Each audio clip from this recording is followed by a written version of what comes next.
Eh, hai, kalian lagi. Assalamualaikum warahmatullahi wabarakatuh. Apa kabar kalian semua? Mudah-mudahan di keadaan pandemi seperti ini, saya doakan kalian tetap sehat walafiat. Hari ini ketemu lagi dengan saya, Kak Bayu Sartono, biasa dipanggil dengan Kak Bayu atau Kak Harto. Pada kesempatan kali ini, kakak ingin mengajak kalian untuk melakukan praktikum virtual tentang penentuan kadar kalsium dalam sampel air menggunakan metode kompleksometri. Namun, kakak tidak akan sendiri. Hari ini, kakak juga akan ditemani oleh teman kakak yang bernama Kak Juliana. Sudah tahu kan apa itu titrasi kompleksometri? Kalau pengen tahu, ikuti terus videonya ya. Tara! Hari ini sebelum kita memulai praktikum virtual, kita sudah menggunakan alat pelindung diri lengkap di laboratorium. Ada masker, Ada sarung tangan, dan ada jas laboratorium. Oke, ikuti terus perjalanan kami ya. Teman-teman, sebelum kita mulai eksperimen, terlebih dahulu, yuk kita siapkan bahan-bahan yang kita butuhkan. Yang pertama ada larutan EDTA 0,01 molar. Kemudian ada larutan kalsium karbonat 0,01 molar. Kemudian ada pH buffer 10. Kemudian ada indikator Murexit. Kemudian ada indikator EBT. Selanjutnya ada larutan natrium hidroksida 0,1 molar. Dan yang terakhir adalah sampel dari air kran laboratorium. Pada bagian alat praktikum, kita memiliki labu Erlenmeyer berukuran 100 ml, kemudian ada pipet ukur berukuran 10 ml. Selanjutnya, kita juga memiliki buret asam yang digunakan untuk titrasi dengan volume 50 ml. Kemudian ada sendok untuk mengambil bahan. Selanjutnya ada bola hisap. Kemudian pipet tetes. Selanjutnya corong kaca. Kemudian terakhir adalah statif dan holder untuk keperluan titrasi. Nah, teman-teman, di sini kakak akan menjelaskan sedikit tentang cara kerja yang akan kita lakukan pada eksperimen kali ini. Cara kerja yang pertama adalah standarisasi larutan EDTA 0,01 molar. Hal pertama yang harus kita lakukan adalah memipet larutan CaCO3 0,01 molar sebanyak 20 ml kita masukkan ke dalam Erlenmeyer.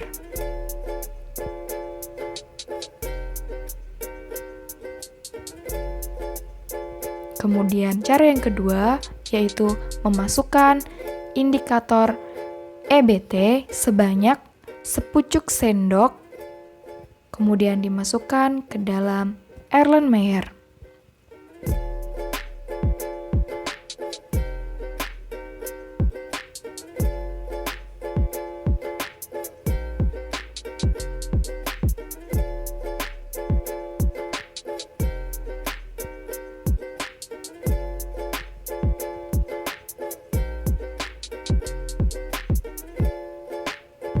Setelah itu, kocok larutan sebentar hingga berubah warna dan indikator tercampur. Kemudian masukkan pH buffer 10 sebanyak 10 tetes ke dalam Erlenmeyer.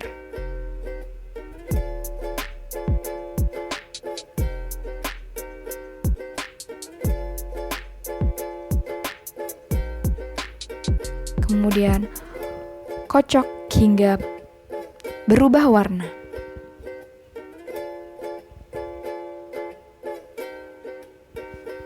Nah, teman-teman, setelah keseluruhan bahan kita campurkan ke dalam labu Erlenmeyer, kemudian kita akan mendapatkan larutan yang berwarna ungu. Tahap berikutnya adalah melakukan proses titrasi. Proses titrasi ini kita lakukan dengan cara membuka klep pada karburet asam untuk mengalirkan larutan EDTA tetes demi tetes sambil dilakukan proses penggojokan terhadap labu Erlenmeyer. Teman-teman tahu nggak nih, apa fungsi dari standarisasi terhadap larutan EDTA?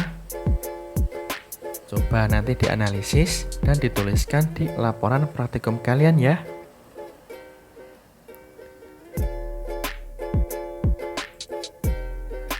Proses titrasi ini dikatakan selesai apabila larutan yang awalnya berwarna ungu ini telah berubah warna menjadi biru, sebagaimana teman-teman bisa saksikan bersama dalam video ini. Oh ya, jangan lupa teman-teman untuk mencatat berapa jumlah volume EDTA yang digunakan dalam proses titrasi ini. Supaya hasilnya lebih valid dan keakurasian datanya lebih baik, teman-teman juga diminta untuk melakukan percobaan ini dengan perulangan sebanyak 2 kali.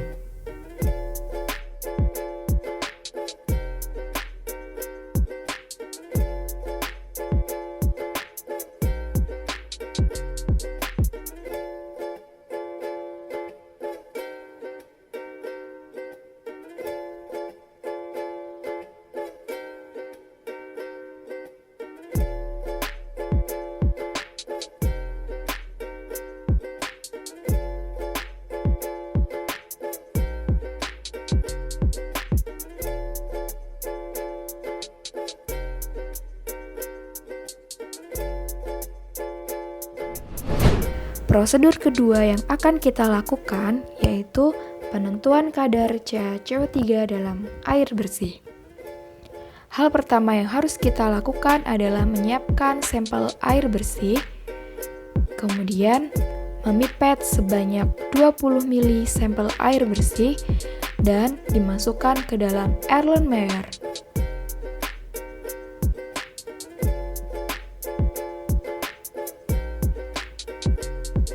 Selanjutnya, masukkan sepucuk sendok indikator EBT ke dalam Erlenmeyer.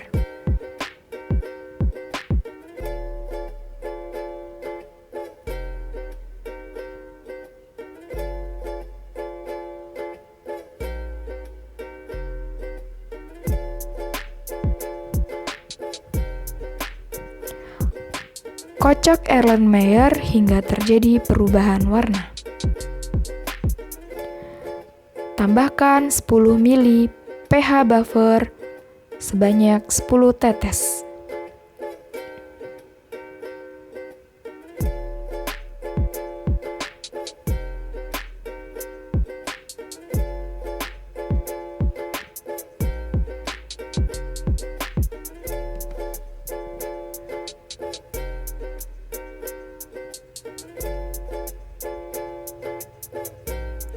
Kocok Erlenmeyer hingga terjadi perubahan warna.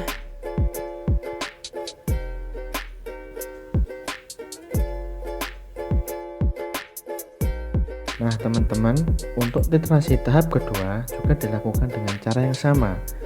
Larutan awal dari ungu kemudian menjadi biru. Jangan lupa untuk mencatat volume larutan EDTA yang digunakan dan dilakukan proses pengulangan sebanyak 2 kali. Prosedur ketiga yang akan kita lakukan yaitu penentuan kadar kalsium pada sampel air. Hal yang pertama harus kita lakukan adalah menyiapkan sampel air. Kemudian, pipet 20 ml sampel air dan masukkan ke dalam Erlenmeyer. Setelah itu, masukkan larutan NaOH 0,1 molar sebanyak 10 tetes, masukkan ke dalam Erlenmeyer.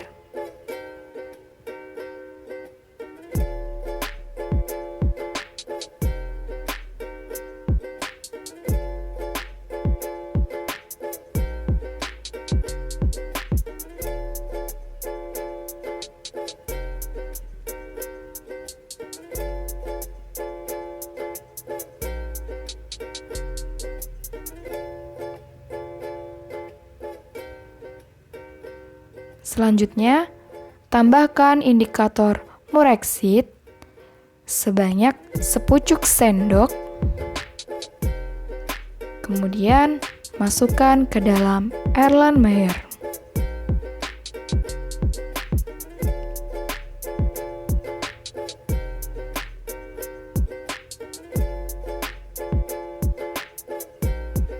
Kocok larutan dalam Erlenmeyer hingga terjadi perubahan warna. Nah, untuk tahap titrasi yang ketiga, larutan yang berwarna merah, kita lakukan titrasi menggunakan larutan EDTA pada buret asam. Titrasi dilakukan sama halnya dengan titrasi sebelumnya, namun yang membedakan adalah titrasi ini dikatakan selesai apabila larutan yang awalnya berwarna merah kini menjadi ungu. Jangan lupa teman-teman untuk tetap mencatat berapa volume EDTA yang digunakan, serta melakukan proses pengulangan sebanyak 2 kali.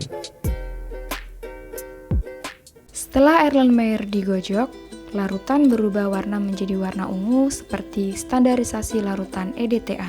Setelah Erlenmeyer digojok, larutan berubah menjadi warna merah muda.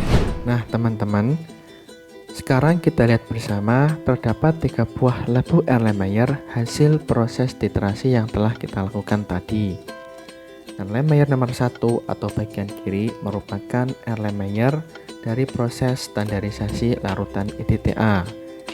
Sementara Erlenmeyer bagian tengah merupakan Erlenmeyer hasil proses titrasi pada prosedur penentuan kesadahan sampel air.